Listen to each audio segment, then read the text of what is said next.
Welcome to the 8th episode of Hot Boxing Talk, South Africa's very own online boxing talk show. And this week we have our weekly chat with sports journalist Hayden Jones and boxing journalist Cyril Lahong, catching up with the new South African junior welterweight champion Grant The Fireball Fourie. This is the 8th episode of the Hot Boxing Talk.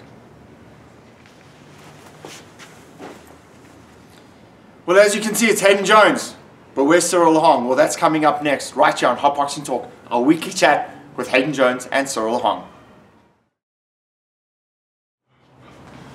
Cyril Lahong, Hayden Jones, Hot Boxing Talk. This week we're discussing Danny Garcia's move up to 147, the welterweight division, winning a workmanlike performance against Paulie Malignaggi, stopping him in 9 rounds. Cyril, your take, what's his relevance in the welterweight division? Well, he can punch. He packs a punch, and I think it would be nice. It would be an entertaining fight if he was to fight someone like Keith Thurman or Sean Porter. So he is quite relevant, I think. Hayden, yeah, that's my next question. Who do you think he should fight now that he's moved up to the welterweight division? I think he needs to have a return match against Amir King Khan.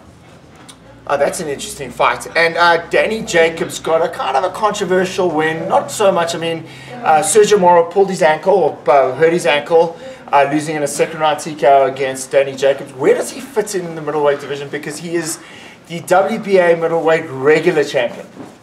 But I don't know if he wants to step in with a super champion, which would be Gennady Golovkin. So no, I think I hear there's talk of him fighting Peter Quillen. I think there may be a decent fight, even though I think Quillen still takes that. Here's a question for you: how does he fare against Golovkin? Oh, it's like any other fight. Golovkin's gonna knock him out.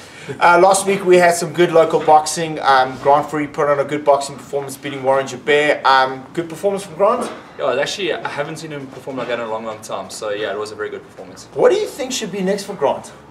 Sure, I'd like to see him defend the title a few times. It would be nice if they were to fight again. It would be, I think, it was such a good fight that a rematch would be nice to watch. People are already talking to be fight of the year. Cameron, what do you think?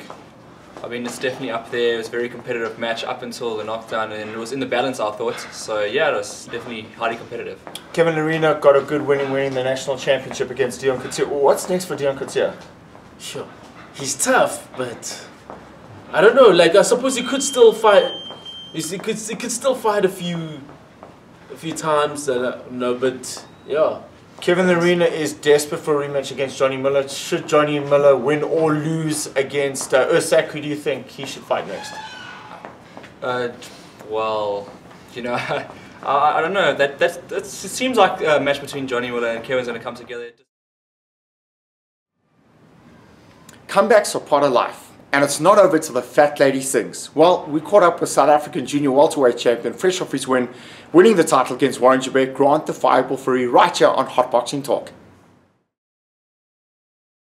Coming off a great win, South African junior welterweight champion Grant Fourie speaks to us here at the Hot Boxing Talk. Grant, congratulations on a great fight last week. Probably one of the candidates for Fight of the Year. Tell us how you're feeling. I mean, now you got a championship belt around your waist. You're 32 years old, a long time coming. Thanks for having me on Hot Boxing Talk.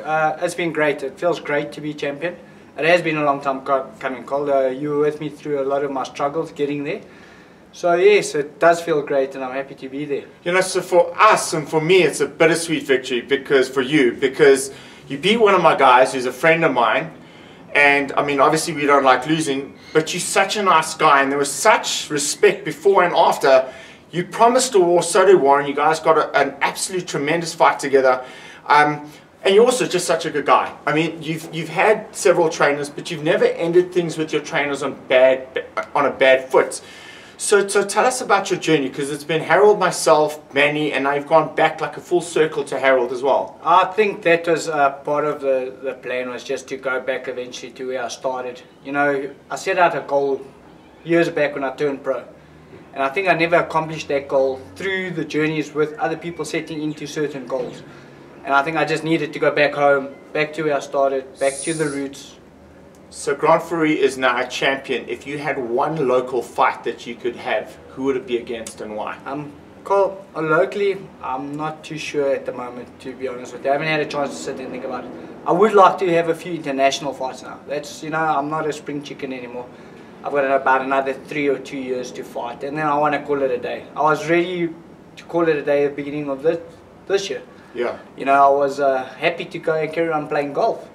There was talk of you wanting a rematch several years ago against Biederman, Jason Biederman. How would you feel if that fight? If that fight comes on, I'll take it again. Last question: the best junior welterweight in the world, besides yourself, in the world, who would you rate as the best junior welterweight? I would say Crawford. Terence Crawford, WBO champ. That's it. So there you have it, South African junior welterweight champ Grant The Fireball Fourie speaking to us here at the Hot Boxing Talk. Well, the 8th episode of Hot Boxing Talk comes to an end, unfortunately. From myself, Colin, Nomaganjani, Nathan, and Hayden Jones. we'll see you again next week.